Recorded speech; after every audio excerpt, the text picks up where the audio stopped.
Herzlich willkommen zu Denkzeit, dem neuen Podcast rund um Kultur, Literatur, Film und Gesellschaft. Mein Name ist Helen Roth und mit dabei in der illustren Runde sind Björn Heyer, Jérôme Chaminet und Björn Ehnbohm. Die Denktafel ist heute reich gedeckt. Zum Auftakt werden wir uns mit Kunst und Politik beschäftigen.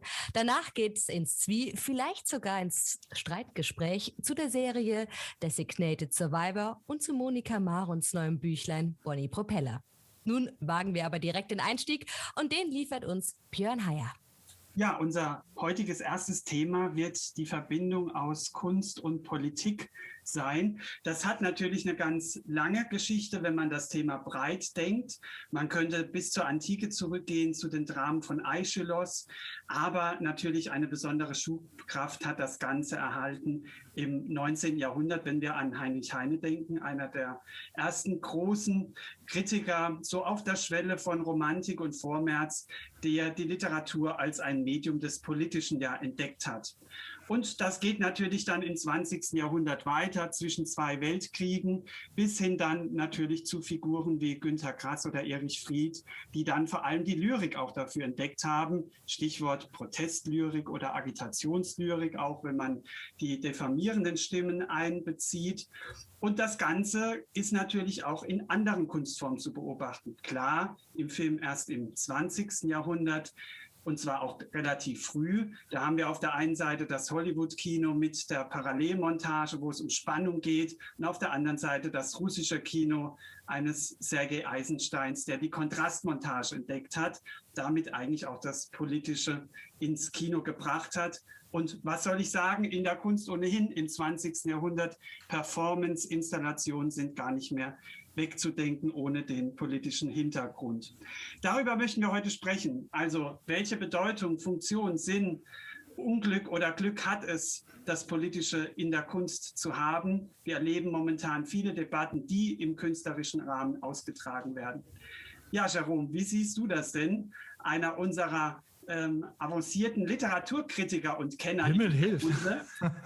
Die Literatur ist ja das Medium des Politischen schlechthin, gerade wenn man momentan an Julie C. denkt, Monika Maron, über die ihr später sprechen wollt. Ja, wie sieht das da aus? Ach, weißt du, das Entscheidende ist für mich, wie der Stoff künstlerisch verarbeitet wurde. Wenn die formalen Aspekte eines Werkes ganz im Schatten seiner politischen Botschaft oder gar der politischen Wirkungsabsicht des oder der AutorInnen stehen, dann ist es schlicht keine gute Literatur. Ich habe ja die Befürchtung, dass kein geringer Teil auch der zeitgenössischen, politischen oder engagierten Literatur tendenziöse Züge trägt, was ein bisschen auf Kosten der ästhetischen Qualität geht, weil eben diese Bücher von einer, ich sag mal, Bedeutungs- oder Diskursverengung zeugen, beziehungsweise diese miterzeugen. Mit anderen Worten wird hier oft Polyvalenz und Polyphonie reduziert, um nicht zu sagen gecancelt, und das irgendwo im Bestreben, einen neuen, vorgeblich progressiven Mainstream zu etablieren, der keine abweichenden Positionen oder, um in der Metapher zu bleiben, keine Nebenflüsse oder gegenläufigen Strömungen toleriert. Und das ist nun weder für literarische noch für außerliterarische Debatten sonderlich fruchtbar, sondern trägt eher zu deren Monopolisierung oder schlimmstenfalls Beendigung bei. Und deshalb, ich frage mich auch ernsthaft, wer beispielsweise identitätspolitische Literatur oder Climate Fiction liest. Und ich tippe mal, dass die Produzenten und Rezipienten sich in ein und derselben Filterblase bewegen, dass man also letztlich den Hallraum der eigenen, etwas festgezurrten Meinung nicht wirklich verlässt. Ich habe ein großes Problem mit jeder Form von Extrem, mit jeder Form von Einseitigkeit. Ja, und ich habe das Gefühl, wir haben auf der einen Seite die ganzen Ich-ErzählerInnen mit ihrem Sozial-Media-Hipster-Slang, die nichts ernst nehmen, außer das eigene Lamento, die seitenweise die Fusseln im eigenen Bauchnabel zählen und so eine Ästhetik des Vulgären kultivieren. Höre ich da an Kritik an Sophie Passmann raus? Zum Beispiel, ja. die habe ich gedacht, aber noch eine andere junge Dame, die das Buch Taubenleben geschrieben hat. Und ich muss jetzt, ich suche noch nach dem Namen, weiß ich gerade nicht, fällt mir vielleicht später ein. Das ist so die eine Seite. Und ich kann damit beim besten Willen und auch ohne Aversion gegen Authentizität herzlich wenig anfangen. Und dann gibt es auf der anderen Seite eben diese Autorinnen mit gigantischem gesellschaftspolitischem Sendungsbewusstsein, die sich selbst ein bisschen überhöhend in die Öffentlichkeit stellen, wie personifizierte Statements. Ja, und zu denen habe ich ja gerade eben schon was gesagt. Ich dachte, ich beginne mal meinungsstark, damit wir hier heftig diskutieren. Ja, leider oder zum Glück muss ich mich dir erstmal anschließen, Jerome, und würde noch ein bisschen mehr Salz in die ohnehin jetzt schon versalzene Suppe geben. Also ich sehe das ähnlich in der Literatur, aber wir haben ja äquivalente Tendenzen auch im Theater. Ja, also das Klimatheater, Thomas Köck könnte man zum Beispiel erwähnen, viele andere auch. Das hat natürlich ein gutes Anliegen und ich glaube, das Wichtige ist ja dabei, dass ja das Politische in der Kunst immer versucht, wachzurütteln, auf etwas aufmerksam zu machen. Das finde ich auch das Honorige daran. Aber die Kehrseite ist tatsächlich die Beschallung mit dem, was man ohnehin schon kennt. Also ich spitze mal ein bisschen zu.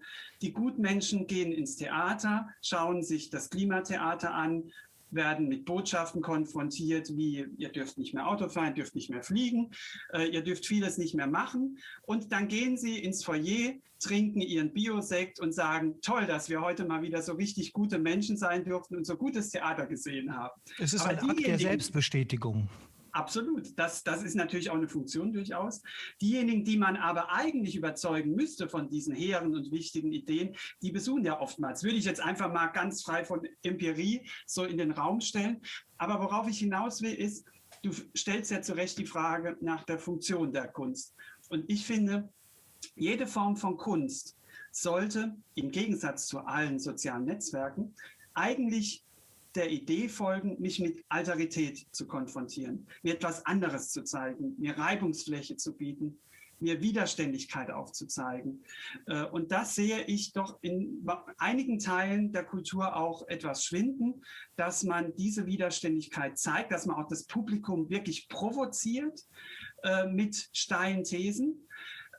Und es nicht einfach nur bestätigt. Ich will aber auch ein positives Beispiel vielleicht an der Stelle nennen. Elfriede Jelinek, die politischste Dramatikerin vielleicht überhaupt. Das ist eine Autorin, die immer wieder ganz stark das Politische auch ins Ästhetische bringt. Bin einverstanden.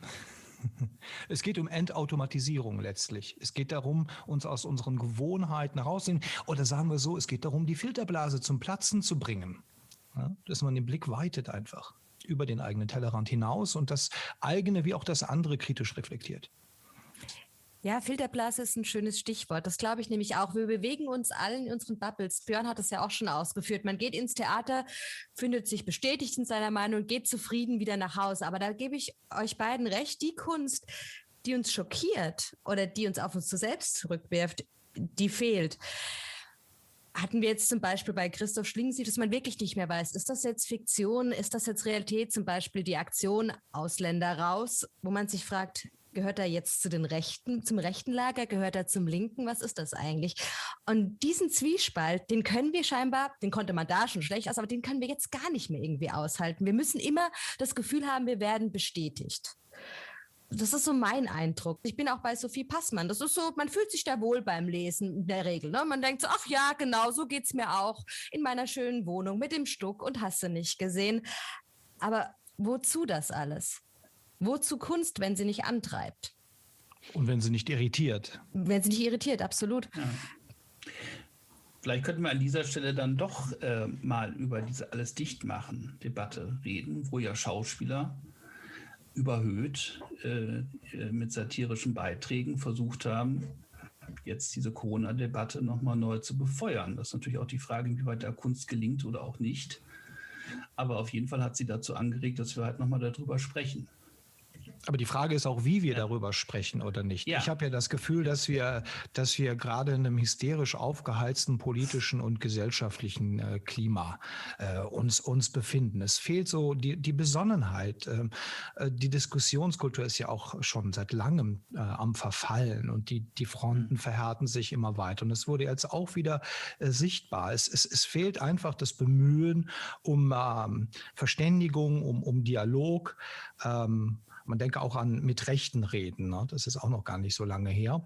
Und irgendwie habe ich das Gefühl, dass beide Seiten so ein bisschen ihre Agenda durchsetzen wollen und dass es ihnen um fast schon sowas wie die Hegemonie ihrer eigenen Ideologie geht. Und ich bin ja ein bisschen so ein Gadamer-Schüler und ich bedauere deshalb auch zutiefst, dass wir das, was er unter Hermeneutik verstand, nämlich die Kunst des Zuhörens verlernt haben.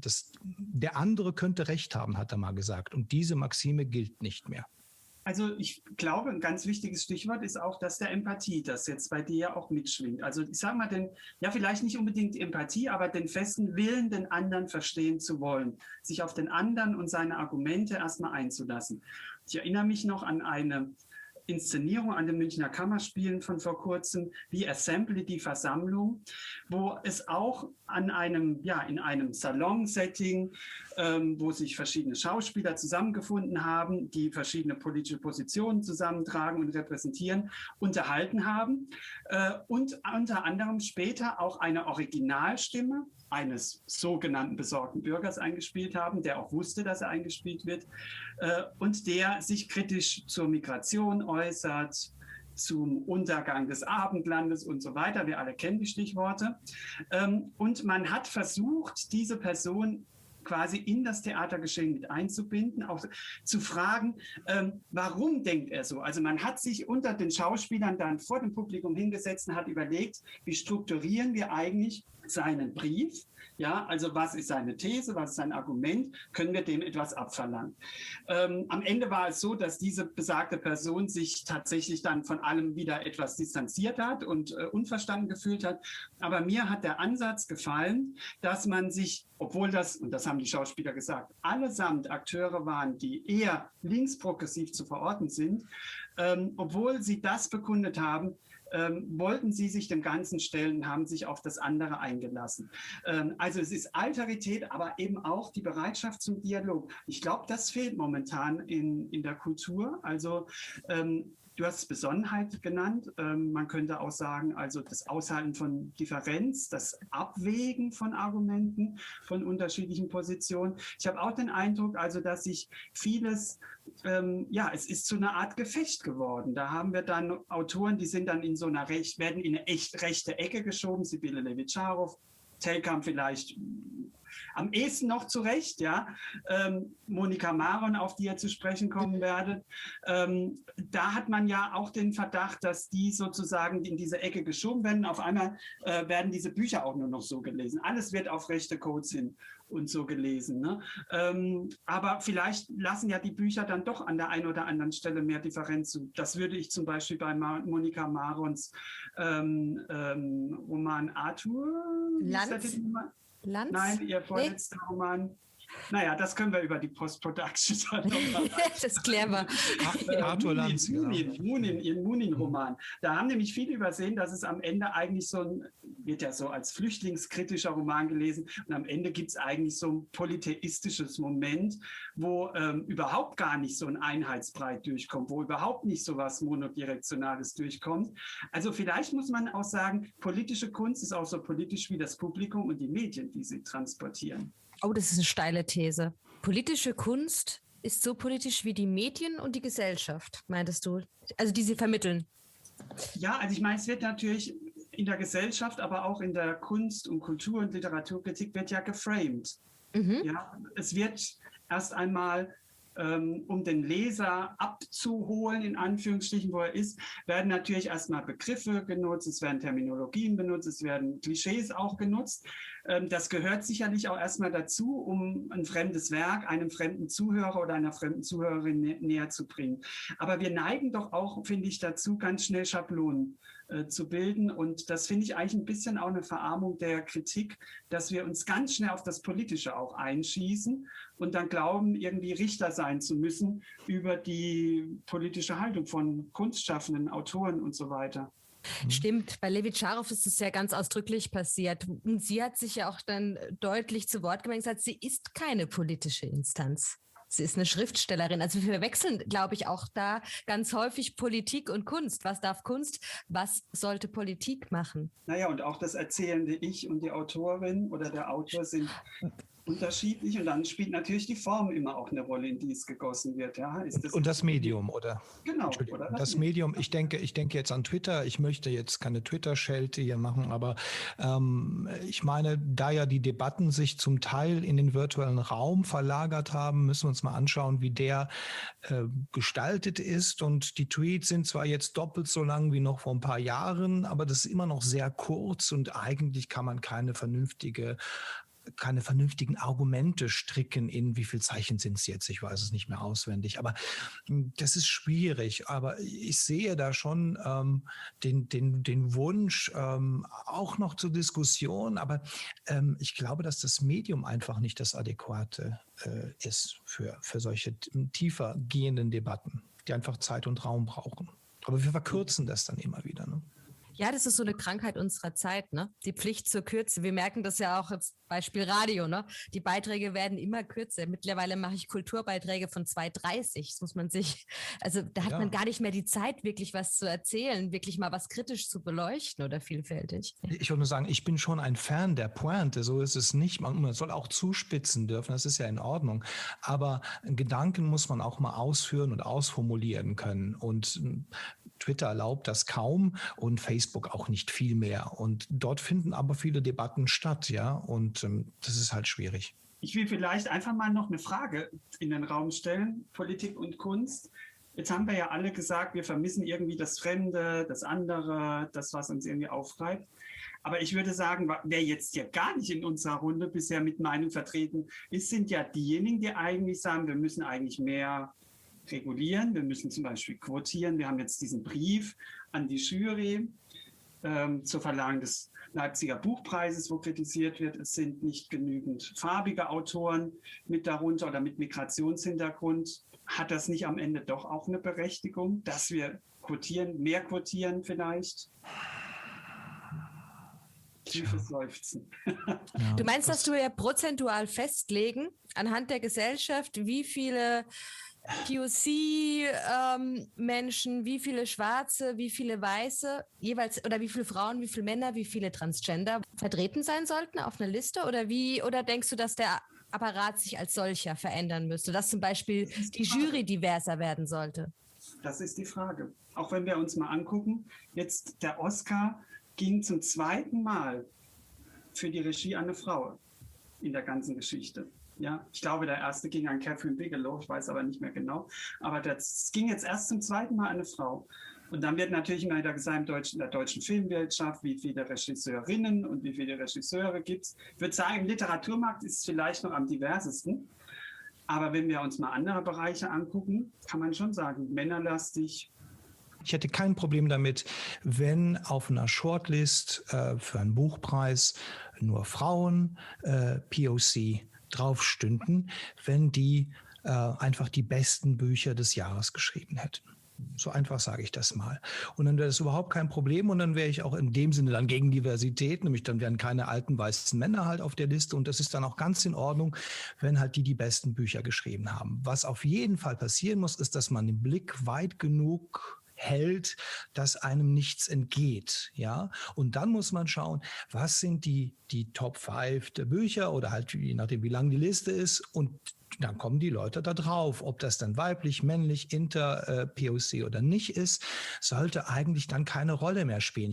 Ich denke, das muss ja auch unser Ziel sein, dass wir irgendwann nicht mehr darüber zu diskutieren brauchen, sondern dass wir einfach nur auf die Qualität schauen.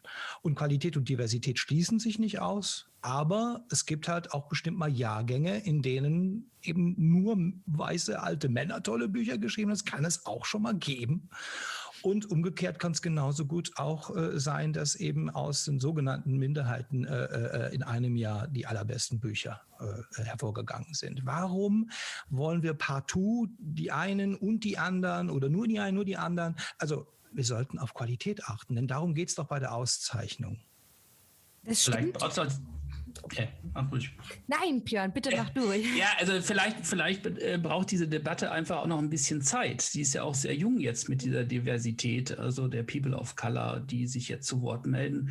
Wenn ich jetzt gelesen habe, dass vor 15 Jahren noch Frauen doch eine sehr geringere Rolle gespielt haben beim Leipziger Buchpreis, ist das ja jetzt ins Gegenteil verkehrt. Und vielleicht ist es ja auch ähnlich, wenn man jetzt so eine Debatte anstößt, dann, dass wir schauen in 5 bis 10 Jahren, dass sich das alles ein bisschen nivelliert hat. Zum Guten vielleicht dann auch, wo dann auch dann, wie Jérôme schon sagte, die Qualität dann ja vor allem die Rolle spielt und nicht dann die Äußerlichkeiten.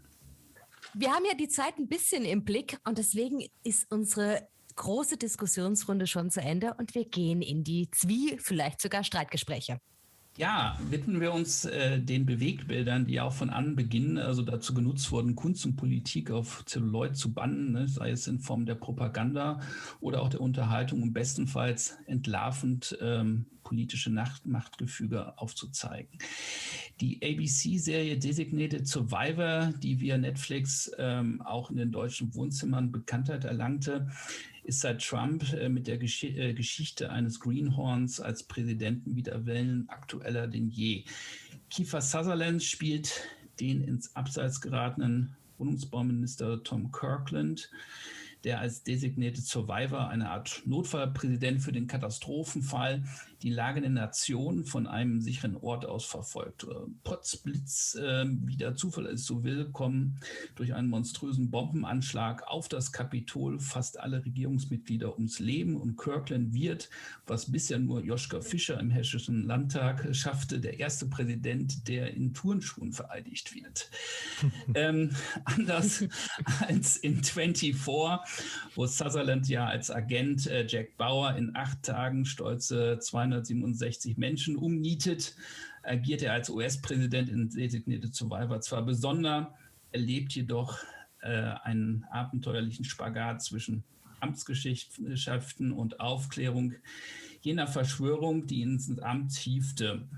Und damit selbst das politische Wirken eines Obamas, wie das eines gewöhnlichen Dorfbürgermeisters aussehen lässt. Doch nun ist die Frage, die ich gerne an Björn weitergeben möchte: Besteht dieser Action-Präsident in der Kritik 2 Legislaturperioden oder möchtest du lieber gleich das Amtsenthebungsverfahren für schlechte Serien einleiten? Also auf dieses wunderbare Bild kann man eigentlich auch nur mit einem Bild reagieren. Ich finde, er ist nach 2 Legislaturperioden etwas ausgelaugt, würde ich sagen. Mich hat die Serie schon am Anfang gepackt, muss ich sagen. Vor allem, weil sie doch in diesem Genre der Politserie für eine gewisse Variation gesorgt hat. Ne? Wir alle kennen House of Cards, den Übeltäter, mit dem wir uns aus rätselhaften Gründen irgendwie identifizieren und der uns eigentlich nur zeigt, Washington ist genauso, wie wir es eigentlich aus allen russischen, also auch im Klischee, aus allen russischen filmischen Darstellungen kennen. Es ist eigentlich ein Suhl der Amoral, wo Korruption und Machtgier und so weiter herrscht. Ich erinnere mich auch an die Serie Marseille aus Frankreich, Politik auch eher etwas anrüchig gezeichnet. Und dann gibt es noch so eine etwas unbekanntere über einen Bürgermeister in Chicago, wo eigentlich auf kommunaler Ebene so ein bisschen das durchdekliniert wird, was man dann bei House of Cards im Großen hat. Aber es gibt nicht so viele es gibt einige, aber nicht so viele Politserien, die erstmal so ein positives Bild des Regierungsgeschäfts, der Governance zeichnen. Mir fällt noch Borgen ein, dänische Serie, auch sehr tolle Politserie. Aber da ist der Unterschied, in Borgen haben wir wirklich sehr ausdifferenzierte Charakter, die sich entwickeln und so. Und ich war von Designated Survivor am Anfang sehr gespannt und so, irgendwie war so direkt in der Immersion, weil das verbindet ja auch Thriller-Elemente, Action-Elemente, Polizei. Also sehr spannend, es zieht einen direkt rein, weil dieser Präsident irgendwie alle großen Weltkomplotte, die man sich vorstellen kann, irgendwie durchleben muss. Er muss sich mit einem üblen russischen Präsidenten auseinandersetzen, muss auch eine Seuche bekämpfen, ja, meistens dann innerhalb von 1-2 Folgen und so weiter. Dann muss er dieses unvorstellbare Attentat, bei dem die ganze politische Elite Amerikas ausgelöscht wird, irgendwie aufklären. Also es sind eigentlich alle Ingredienzien für einen völlig abstrusen, aber trotzdem unterhaltsamen Unterhaltungsabend geboten.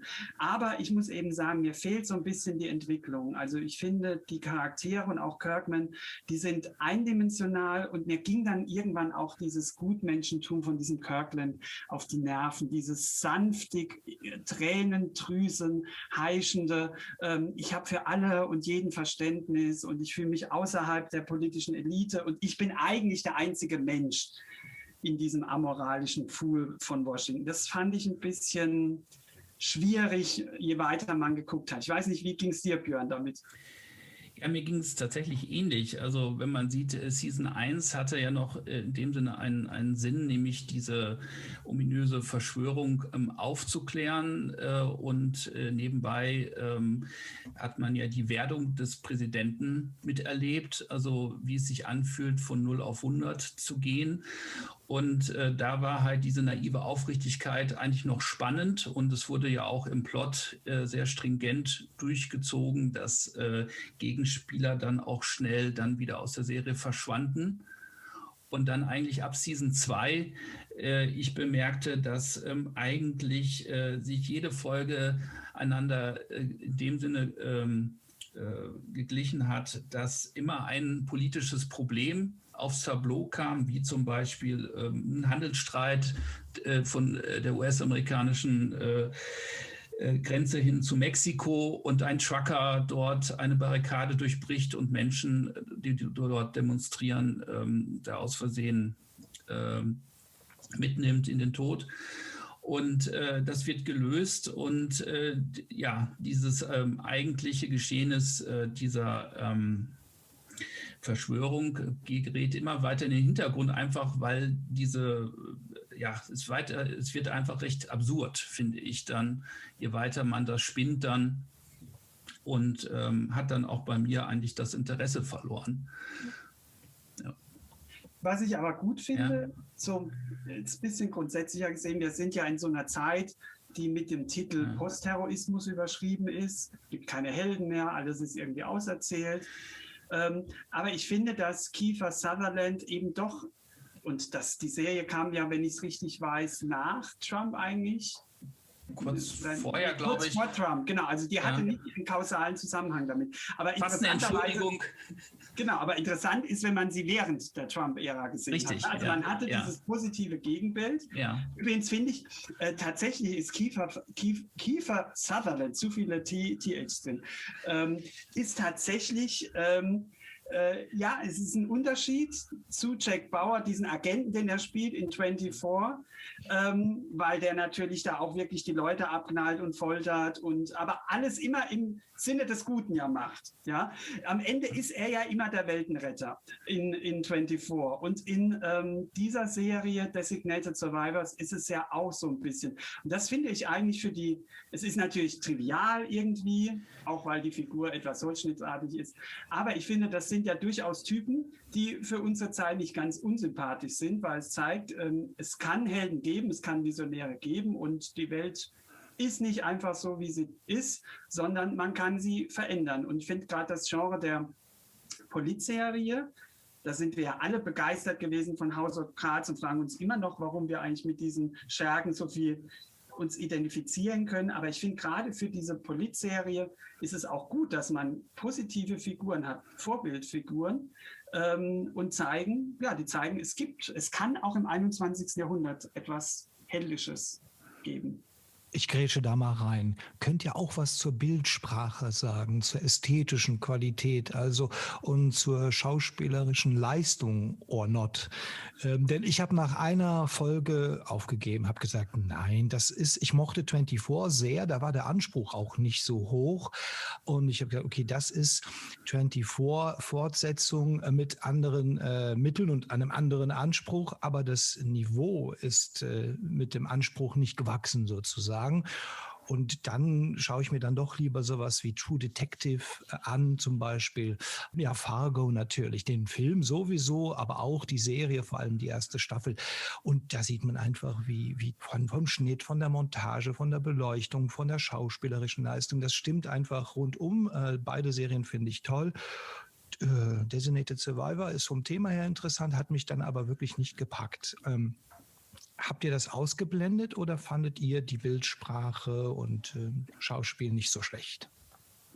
Ja, also es ist solides Standard-Popcorn-Kino oder Serien in dem Sinne. Und um es halt vielleicht damit zu bemerken, also die Außenaufnahmen der Air Force One, die sahen dann eher so aus wie ein Revell-Flugzeug. Diese actiongeladenen Szenen sind gut produziert. Das kann man schon sagen, also gerade in der ersten Season. Aber wie gesagt, es flacht dann doch ab, dass das bei wechselnden Regisseuren also nicht so eine Regiehandschrift trägt, sondern eher nach Schema F dann doch gestaltet ist. Also ich kann mich da, ja. Nee, ich wollte nur sagen, also ja. Also ich kann mich da anschließen. Es ist klassisches Unterhaltungskino, ja? Nicht mehr und nicht weniger. Und das ist profunder und handwerklich, denke ich, gut gemacht. Aber das ist eben eher dann Griffith, ja, also eher Parallelmontagen, eher Spannungserzeugung. Viele kurze Schnitte, ja, kurze, bündige Dialoge, nicht allzu ausdifferenziert. Es geht tatsächlich um Unterhaltung, um Spannung, um Nervenkitzel und eben, ja, um vielleicht dann doch ein anderes Bild des Politikbetriebs. Wer tatsächlich die ästhetische Avantgarde sucht, dem würde ich dann doch eher House of Cards empfehlen. Ja, also künstlerisch nicht überambitioniert, aber macht Spaß. Ja. Ich wollte nur sagen, also es ist halt auch dieser amerikanische Held, der dort in Reihenform gezeigt wird. Und mich hat das halt erinnert an das Bild Norman Mailers, wie er über Patriotismus dachte, dass also für ihn der amerikanische Patriotismus so ist wie ein vor Kraft strotzender Bodybuilder, der aber alle 5 Minuten unter den Achseln schnüffeln muss, um festzustellen, wie gut er noch riecht. Und so kam mir dann auch das Gehabe von Kiefer Sutherland als Tom Kirkland vor. Und das dann auf die Dauer von 3 Staffeln ist dann doch ermüdend, den Achsgeruch ständig da auch zu sehen. Wie sieht es denn in der Literatur aus? Haben wir da noch Helden? Ja, ist Monika Maron eine Heldin? Ein Glück ist Monika Marons letztes Buch nur 64 Seiten lang. Das hat nichts mit 3 Staffeln zu tun. Nee, das geht schnell vorbei. Aber da gibt es eine Heldin, ja, Bonnie Propeller. Ist eindeutig für mich eine Heldin, der hochbegabte kleine Hund. Mir hat ja das Buch ganz ausgezeichnet gefallen, über die, ich glaube, so um die 80 ist die Protagonistin, schafft sich einen neuen Hund an, nachdem ihr alter Hund gestorben ist ziemlich unglücklich damit. Und man kann den Roman ist es nicht, eine Novelle gut und gerne autobiografisch lesen. Ich fand es ganz anrührend, überhaupt nicht kitschig und sehr authentisch. Aber, Jerome, du bist da ganz anderer Meinung, habe ich gehört. Also ich bin jetzt heilfroh, dass du das so kurz, das Thema benannt hast und kurz gefasst hast, denn ich hatte schon befürchtet, dass die Nacherzählzeit uns länger geraten würde als die Erzählzeit.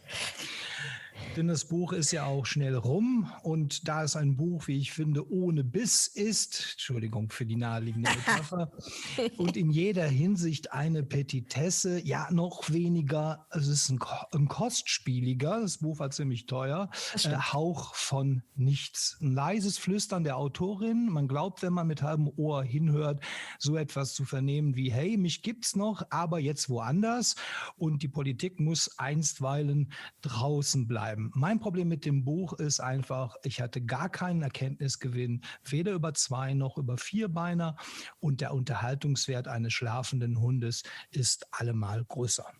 Hört. Also, bei der Preisgestaltung gebe ich dir absolut recht. 15 € für so ein schmales Bändchen von gerade mal 50 Seiten ist wirklich völlig überteuert. Da merkt man einfach klar, dass hier eine Autorin zu den Nobelautorinnen zählen soll. Inhaltlich kann ich dir aber ganz und gar nicht recht geben, weil da doch eine Menge Wahrheit drin steckt. Nun muss ich kurz ausholen. Ich habe selbst einen Hund, der kommt nicht aus Ungarn, der kommt aus Rumänien. Und die Geschichte ist ziemlich ähnlich. Nun ist mein Hund ausgesprochen hübsch, ganz im Gegensatz zu dem Hund von Monika Maron. Aber es war doch gar nicht mal so die erste Liebe auf den Blick. Dieser Hund lag nur rum, war völlig verschüchtert. Unser Hundetrainer meinte, das ist ein gedämpftes Hundel. Und da hatte ich wollte ja eigentlich einen lustigen Spielgefährten haben und hatte genau das Gegenteil davon. Und wir mussten echt zusammenwachsen. Mittlerweile, seit 1,5 Jahren ist er nun bei uns. Mittlerweile ist die Hundedame Maya mit Namen echt quirlig, lebendig, alles wunderbar. Aber das war so ein Zusammenwachsprozess. Und den fand ich doch bei Monika Maron auf diesen wenigen Seiten sehr schön, sehr authentisch beschrieben. Auch so dieses auf den eigenen Egoismus zurückgeworfen sein, weil sie sagt, ja, sie wollten stattlichen, großen Rüden. Jetzt ist sie ja schon 80, aber so eine kleine hässliche Töle. Sie hat gesagt, ich will jetzt doch keinen Rüden mehr haben, weil in meinem Alter traue ich mir das nicht mehr zu. Es soll dann doch lieber eine Hündin sein. Und das finde ich auch interessant. Es gibt ja sogar so ein paar Gender-Überlegungen auch mit drin. Ich habe die Stelle jetzt nicht mehr präsent. Und das ist nicht uninteressant. Aber meistens, wenn sie versucht, zu tiefschürfenden Weisheiten zu finden, dann kommen so Sätze rum wie, den Hund verstehen bedeutet, das Tier in mir zu verstehen. Ja, okay, gut. Aber mehr davon und Besseres gibt es eben bei Sigrid Nunes zum Beispiel. Das Buch ist vor einem Jahr erschienen, heißt Der Freund. Das hat mich wirklich überzeugt. Das ist ein schönes Buch, stilistisch ausgereift, klug und anspielungsreich. Und da gibt es auch politische Elemente. Nicht, dass ich die jetzt unbedingt suchen würde bei Dog Fiction, aber okay, die macht das ganz toll, die Sigrid Nunes. Das ist ein ganz anderes Kaliber. Nicht unbedingt als Autorin, weil Monika Maron schätze ich schon sehr. Ich meine, das Buch ist ein anderes Kaliber als dieser Bonnie Propeller. Ja, es ist ein nettes Büchlein, aber es ist eben auch sehr deskriptiv gehalten. Da wird mir nicht viel erzählt, sondern es wird einfach beschrieben. Erst einmal, wie unsympathisch die Ich-Erzählerin ist und dann eben der ganze Gewöhnungsprozess und so weiter. Das kann man schon verstehen, denn auch unser Manfred, wir haben ja auch einen Hund, Cocker Spaniel, ist ein bisschen anstrengend und wir müssen uns an den gewöhnen und sein Verhalten und er sich an uns und was wir wollen. Und das dauert wohl noch eine Weile. Aber er ist im Gegensatz zu Monika Marons oder sagen wir dem Hund ihrer Ich-Erzählerin nicht pottenhässlich. Ganz im Gegenteil. Und ja, das versöhnt uns dann auch häufig wieder mit ihm. Das kenne ich. Das war bei unserer Maya auch oft so. Man dachte, naja, du tust zwar nichts, aber du siehst doch immerhin dabei hübsch aus. So. Ja. Nee, aber also ich finde so den also was ich bei Maron ganz wunderbar fand, muss ich sagen, weil wir es gerade über tiefschürfend hatten. Ich fand ganz wunderbar, dass sie den Hund mit einer Institution verglichen hat. Das finde ich nämlich sehr wahr. Okay, ja. So ein Hund ist ja nicht nur ein Mitbewohner, sondern so ein Hund strukturiert dir ja glücklicherweise den ganzen Tag, wenn man denn das möchte, ne? Mit Füttern, spazieren gehen. Und wenn diese Institution wegfällt, dann wird man doch ganz schön auf sich zurückgeworfen. Und deswegen verstehe ich auch diesen Kampf, den sie da geführt und diesen Willen, unbedingt wieder einen Hund zu haben. Dass diese Hündin jetzt nicht dem entsprochen hat, was sie wollte, das verstehe ich leider auch nur zu gut, weil ich selber bin auch mit Rüden groß geworden. Man merkt, ich lege hier viel Autobiografisches von mir selbst rein, aber deswegen hat mich eben dieses Buch auch so gefesselt, weil ich es eben sehr authentisch finde. Also du hast mehrere Anschlussmöglichkeiten gefunden, Anknüpfungspunkte. Genau. Zum Teil hatte ich die auch, aber wie gesagt, du hast jetzt was von Institutionen erwähnt. Ich meine, Monika Maron war ja auch für den S. Fischer Verlag über mehrere Jahrzehnte hinweg eine Institution, bis sie fallen gelassen wurde. Und ich habe wirklich das Gefühl gehabt, das hier soll auch so ein Statement sein. Wie gesagt, ich bin noch da. Ich bringe jetzt einfach mal ein kleines Büchlein raus, dann halt bei einem anderen Verlag, um zu zeigen, ich brauche nicht lang, ein paar Monate und dann geht's weiter. Ja, aber das ist so ein Entremets, oder wie nennt man das, ne? Zwischen zwei. Jetzt kommt irgendwann dann mal wieder ein vernünftiges Buch. Ich spitze bewusst jetzt zu, aber das war, um zeitnah zu zeigen, ich bin nicht abgeschrieben. Nur weil ich auf der einen Seite gecancelt wurde, bin ich doch auf der anderen Seite immer noch willkommen, nämlich bei Hoffmann und Campe. Ja, solche Überlegungen haben bestimmt, ja, spielen da mit rein. Wobei ich übrigens auch den Zeitpunkt der Veröffentlichung ganz gelungen finde, weil ich finde das Buch so ein bisschen vorweihnachtlich. Weißt du, wie ich meine? So dieses hässliche kleine Tierchen kommt in ein neues Zuhause und letztlich haben sich doch alle lieb. Also das stimmt, fand ich auch sehr passend zur Jahreszeit veröffentlicht, tatsächlich. Ja, also, das kann man auch an Weihnachten am Abend einfach so mal weglesen. Das ist kein Problem. Das stimmt, bei 50 Seiten. Übrigens, ganz unpolitisch ist es dann doch nicht. Wie ging es dir mit den mini-politischen Anspielungen zum Corona-Regime? Und auch diese Lesung ist ja, man könnte vermuten, dass sie in der Bücherei stattfindet, wo auch die besagte Lesung, die ihr Fall bei Fischer bedeutet hat? Ja, da muss man, okay, kann schon sein. Die sind mir auch nicht ganz entgangen, aber weil das eben gar nicht ausgearbeitet ist und nur Pointer sind, bin ich dem nicht weiter nachgegangen. Und ansonsten ist ja nun wirklich nicht viel Politik darin enthalten. Aber ich glaube, Björn hatte sich zu Wort gemeldet. Oh, Entschuldigung. Heyer. Und der wollte vielleicht auch was gerade zur Politik sagen oder zum Faktum, dass Monika Maron nicht mehr beim S. Fischer Verlag ist. Weil da hat er nämlich die Hand gehoben, wenn ich das recht sehe. Ja, ich habe mich so ein bisschen gefragt, bei dem, was jetzt ihr skizziert habt, ist es vielleicht nicht nach dieser ganzen Hochpolitisierung ihrer Bücher so ein bisschen auch ein Rückzug ins Private? Also jetzt vielleicht mal doch bewusst ein ganz unpolitisches Buch oder vermeintlich größtenteils unpolitisches Buch zu schreiben. Überhaupt könnte man so generell die Frage stellen, auch wenn man sich jetzt die Nominierten für den Leipziger Buchpreis anguckt, sind gar nicht so politische Bücher drauf. Es sind eher Bücher, die so ruhigere, stillere, privatere Geschichten erzählen. Es gibt zwar das Politische, aber es geht ganz stark um Identität und sowas auch. Ne? Und noch eine Frage an die Experten zu dem Hund. Der Hund ist ja in der Literatur kulturgeschichtlich ganz oft der Melancholiebegleiter. Marion Poschmann hat es mal in ihrer Hundenovelle aufgegriffen. Und das können wir ja auch schon bei Dürers Kupferstich sehen. Der Hund ist der Begleiter der Kinder des Saturns. Spielt das eine Rolle in dem Buch oder nicht so? Ganz wesentlich, oder, Jérôme? Es ist ja, also würde ich sagen, dass der Hund, möchtest du? Nein, du kannst ruhig antworten. Also zunächst einmal ist sie ja traurig darüber, dass sie sie hatte ja 2 Hunde und die sind ihr weggestorben und da ist natürlich eine große Lücke entstanden, aber das ist nicht alles. Ich glaube, du hast angesetzt, Helen, da was zu sagen. Ja, also zum einen wollte ich Björn erstmal recht geben. Absolut, es ist eine eskapistische Geschichte. Es ist die Rückzug ins Private. Auch die Corona-Pandemie spielt ja eine Rolle. Sie zieht sich aufs Land zurück mit dem Hund. Und ja, es ist auch ihr Begleiter. Was für sie auch so ein Wendepunkt in der Beziehung mit dem Hund darstellt, ist die Tatsache, dass er bei ihren Lesungen dabei sein kann. Ihre Rüden haben das nie geschafft. Dieser Hund schafft das. Er kann brav dabei liegen. Generell, das hat sich da auch Bonnie Propeller in ihr Herz, also in das Herz der Protagonistin gespielt, indem sie halt einfach wahnsinnig klug ist und sehr unauffällig, aber dabei immer da. Und Melancholie passt, finde ich, auch ganz gut dazu, insofern, dass sie unvermeidlich Trost in ihr findet. Sie dachte nicht, dass dieser Hund die Lücke ersetzen kann, aber doch, er tut's und zwar ziemlich gut. Aber Jérôme? Ich stelle mir nur die Frage, ob Nicht-Hundebesitzer etwas mit dem Buch anfangen können. Wir beide haben Hunde und ansonsten ist das Buch, muss man doch ehrlich sagen, relativ belanglos. Es ist, privat hat der Björn vorhin vorgeschlagen, ja genau, es ist eine private Fingerübung. Aber nicht alles, was privat ist, muss auch veröffentlicht werden. Und also ich will keinem Verlag vorschreiben, was er rausbringen soll und was nicht und auch keiner Autorin. Aber hier ist es doch wirklich so, dass man das Gefühl hat, ja, Ja, ich habe reflektiert ein bisschen über, das weiß ich nicht, also mein Verhältnis zum Hund und was der mir so gibt. Und ist alles so brav bis beinahe bieder. Und weiß ich nicht, was gibt mir das? Was bringt es mir? Und ich bin ein Hundebesitzer. Wenn ich keinen Hund gehabt hätte, hätte ich noch weniger damit anfangen können. Das ist zumindest meine Befürchtung. Ich finde die Novelle von Monika Maron durchaus lesenswert. Wir lernen eine liebenswerte Pragmatikerin kennen mit Ecken und Kanten, die zynisch ist und zeitweise auch etwas hart.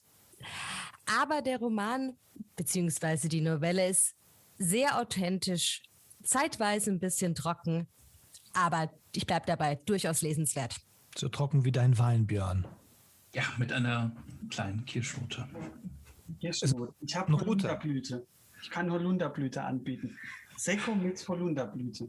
Das trinkt man heute. Ist das ein Dessertwein? Das hat zu allen Lebenslagen, zu Hunden, zu Literatur, zu Präsidenten. Kann man überall trinken. Ich glaube, ich war bei meinem luxemburgischen Pinot Gris. Der ist schön rund, bisschen fruchtig auch. Also wirklich ein Genuss. Ich finde, auch bei Luxemburg reicht es schon, wenn es sich gut anhört irgendwie, oder? Es ist eigentlich egal, was ihr trinkt, es muss sich nur gut anhören. Da wären wir wieder bei der Ästhetik. Ganz ohne Politik. Geht's hier nur um den Genuss. Was hattest du denn? Hattest du auch einen Wein? Ich habe leider heute keinen Wein zu meiner Schande, aber ich hätte einen Grauburgunder, wäre er kalt. Na, dann hol den schnell auf, wenn er nicht ganz kalt ist. Weil ich sage nur Prost Denkzeit.